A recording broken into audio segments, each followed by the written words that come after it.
மோடி ஆட்சிக்கு வந்ததிலிருந்தே தொடர்ச்சியாக நீதிபதிகளுடைய நேர்மை தன்மை குறித்து கேள்விகள் என்பது எழுப்பப்பட்டுக்கிட்டே வரக்கூடிய சூழ்நிலையில நேற்றைக்கு மீடியாக்களை சந்திச்ச சங்கராச்சாரியாரான நிச்சலானந்த் சரஸ்வதி இவர் ஒரு பகீர் தகவலை மீடியாக்கள் முன்பு கொடுக்கிறார். இந்தியாவுல ஒரு பலமான நேர்மையான வலுவான ஒரு நீதித்துறை இருந்தா மோடியும் யோகியும் இந்நேரம் ஜெயில இருப்பாங்க அப்படின்னு சொல்லியிருக்கிறார். இதற்கு சுப்பிரமணிய சுவாமியுமே ஆதரவு கொடுத்திருக்கிறார். ஆமா, நீங்க சொல்றது கரெக்ட் தான் என்பதை போல அந்த ட்விட்டை வந்து ரீட்வீட் பண்ணியிருக்கிறாரு. எப்படி பாக்குறீங்க அவருடைய கருத்தை? இதுவரை இடதுசாரி சிந்தனையாளர்களும் பாரதிய ஜனதா கட்சிக்கு எதிரானவர்களும் பேசி வந்த கருத்துக்களை எல்லாம் இப்போது வலதுசாரி சிந்தனையாளர்களே பாரதிய ஜனதா கட்சிக்கு மிக அருகாமையிலிருந்து பேசிக் கொண்டிருக்கிறார்கள். அதிலும் குறிப்பாக நிச்சலானந்த் சாமி தான் குஜராத்தில் வந்து பாலாறும் தேனாரும் ஓடுகிறது, மோடிதான் சர்வரோக நிவாரணி என்றெல்லாம் கடந்த காலங்களில் பேசினார். அதுல குறிப்பா அவர் பேசிய மிக முக்கியமான செய்திகளில் ஒன்று இன்றைக்கு நீங்கள் கேட்டவுடன் என்னுடைய நினைவுக்கு வந்தது.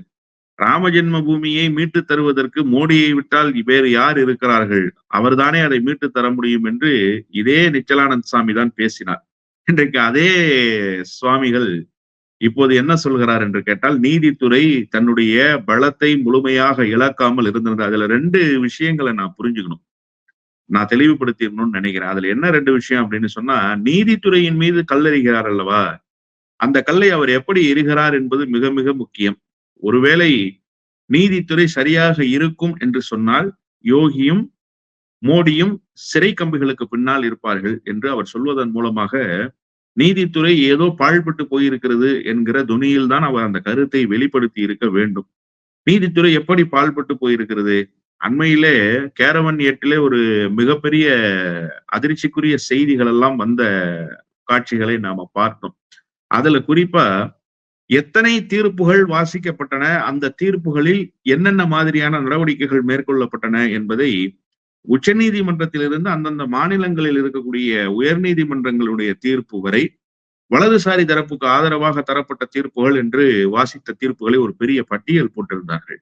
அதுல என்ன சொல்கிறார்கள் என்று கேட்டால், பாபர் மசூதி இடிக்கப்பட்டு பாபர் மசூதி இருந்த இடம் ராமர் பிறந்த இடம், ராமருக்கு கோயில் கட்ட வேண்டும் என்று சொல்லி இவர்கள் அந்த நடவடிக்கைகளை மேற்கொண்டதெல்லாம் ஒரு புறம் இருக்கட்டும், அந்த சொத்துக்களை இஸ்லாமியர்களுக்கு பிரித்து கொடுப்பதிலே இவர்கள் ஓரவஞ்சனை செய்கிற தீர்ப்பை தந்ததெல்லாம் இருக்கட்டும், ஆனால் ஒரு வழிபாட்டு தலத்தை இடித்தவர்கள் என்று குற்றம் சாட்டப்பட்டவர்களுக்கு என்ன தண்டனையை நீதிமன்றம் கொடுத்தது என்கிற கேள்வி இருக்கிறது இல்ல.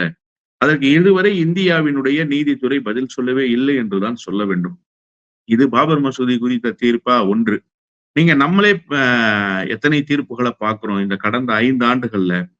நீங்க வந்து ஸ்டேட் பேங்க் ஆஃப் இந்தியாவுக்கு கொடுக்கப்பட்ட அழுத்தங்கள் எத்தகையது என்பதை இந்த எலக்ட்ரோல் பாண்ட் விவகாரங்கள்ல நாம பார்த்தோம்.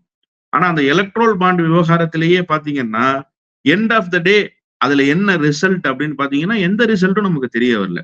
என்ன நடவடிக்கை மேற்கொள்ளப்பட்டது? இத்தனை லட்சம் கோடிகள் அதிலே புரண்டன. கொள்ளைப்புற வழியாக சொத்துக்களை சேர்த்து கொண்டது பாரதிய ஜனதா கட்சி. பாரதிய ஜனதா கட்சி என்கிற ஒரு கட்சி வலுப்பெற வேண்டும் என்பதற்காகவே அந்த எலக்ட்ரோல் பாண்டை கொண்டு வந்தார்களா இல்லையா? அதுல எத்தனை நெருக்கடிகள், ஏன் பாரத ஸ்டேட் வங்கியால் ஒரே நாளில் கொடுக்க முடியாது என்று சொன்னதை மாற்றி 24 மணி நேரத்தில் எல்லா கணக்கு வழக்குகளையும் ஒப்படைக்க முடிந்தது எதன் பொருட்டு? அப்ப ஏன் முடியாதுன்னு சொன்னாங்க? முடியாதுன்னு சொன்னதற்கு பின்னால் யாருடைய அழுத்தம் இருந்தது? இப்படி எதற்காவது முறையான விசாரணைகள் நடைபெற்றிருக்கின்றனவா? இல்லை, முறையான விசாரணைகள் நடைபெறவே இல்லை. இங்கதானே நீதித்துறையில ஒரு மிகப்பெரிய குளறுபடிகள் இருக்கிற காட்சிய வானலாவ புகழ்ந்து கொண்டிருக்கிற நம்முடைய நீதிபதி என்று எல்லோரும் மாறு தட்டி கொண்டிருந்த சந்திராசூட் அவர்களே கடைசி காலத்தில் சாயம் வெளுத்து போய் அம்பலப்பட்டு போனாரு. சந்திராசூட்டினுடைய கடைசி நாட்கள் கோரமான நாட்களாக அல்லவா மாறி போயின. பிரதமர் மோடி சந்திராசூட்டினுடைய தனிப்பட்ட இல்லத்தினுடைய விழாவில் வந்து பங்கேற்கிறார். பங்கேற்கிற போது மராட்டிய தேர்தல் பிரச்சாரத்தை முன்னெடுக்கிற வகையில் வந்து பங்கேற்கிறார். அதற்கு ஒரு வாயிலை திறந்து வைக்கிறார் நீதிபதி. இதை விட ஒரு மோசமான சூழல் நீதித்துறையில் நிலவ முடியுமா என்ன? உச்ச நீதிமன்றத்தினுடைய தலைமை நீதிபதி அவர் பெரிய அசகாய சூரன் என்று நாம் பேசிக் கொண்டிருக்கிறோம்.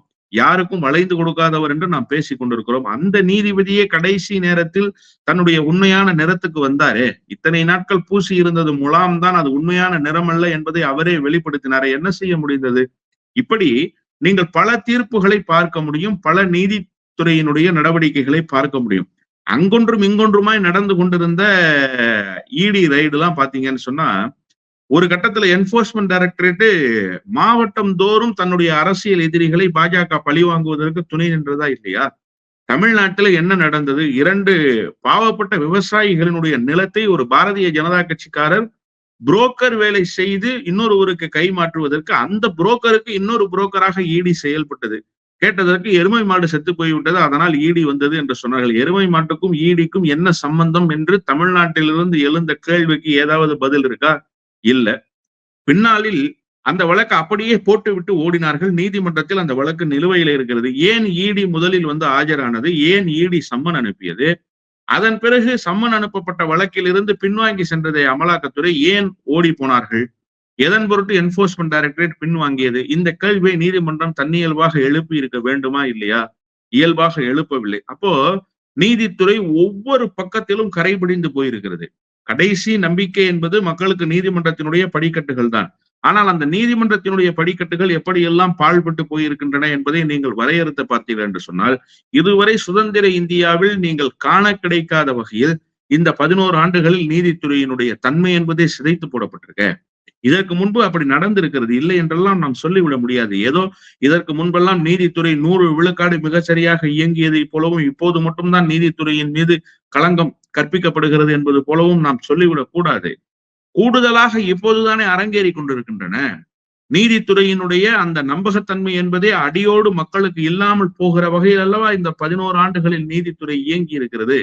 நீங்க தேர்தலை நடத்துகிற ஒரு தன்னாட்சி அமைப்பாக இருக்கிற தேர்தல் ஆணையத்தினுடைய ஆணையரை நியமிக்கணும் சார். உச்சநீதிமன்றத்தினுடைய தலைமை நீதிபதிய அதிலிருந்து நீக்குகிறார் இந்த நாட்டினுடைய பிரதமர். எதிர்கட்சி தலைவருடைய குரலுக்கே மதிப்பில்லை. எதிர்கட்சி தலைவருடைய குரல் கேட்கப்படவும் இல்லை.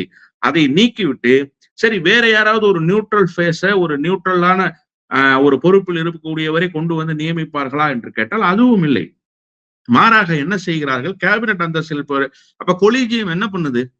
கொலீஜியம் வெறுமனே என்ன தேர்வு செய்வது மட்டும்தான் கொலீஜியத்தினுடைய பணியா? நீதிபதிகளை தேர்வு செய்து தருவது மட்டும்தான் கொலீஜியத்தினுடைய பணியா? உச்ச நீதிமன்றத்தில் இருக்கக்கூடிய ஏனைய நீதிபதிகள் என்ன செய்தார்கள்? ஒரு சின்ன கண்டனத்தையாவது சொல்லியிருக்க வேண்டுமா இல்லையா? அவர்கள் யாருக்கு அடிமைப்பட்டு கிடந்தார்கள்? யாருடைய அழுத்தத்துக்கு ஆட்பட்டிருந்தார்கள்? ஏன் சார் நீங்க ஒரு பொது கருத்தை கூட தெரிவிக்கல? மற்ற வழக்குகளை நீங்கள் விசாரிக்கிற போது நீதிபதிகளுடைய கருத்துக்கள் என்று சில கருத்துக்கள் உதிர்க்கப்படுகிறதா இல்லையா? அதை பெரிய ஊடகங்கள் எல்லாம் செய்தியாக்கின்றன.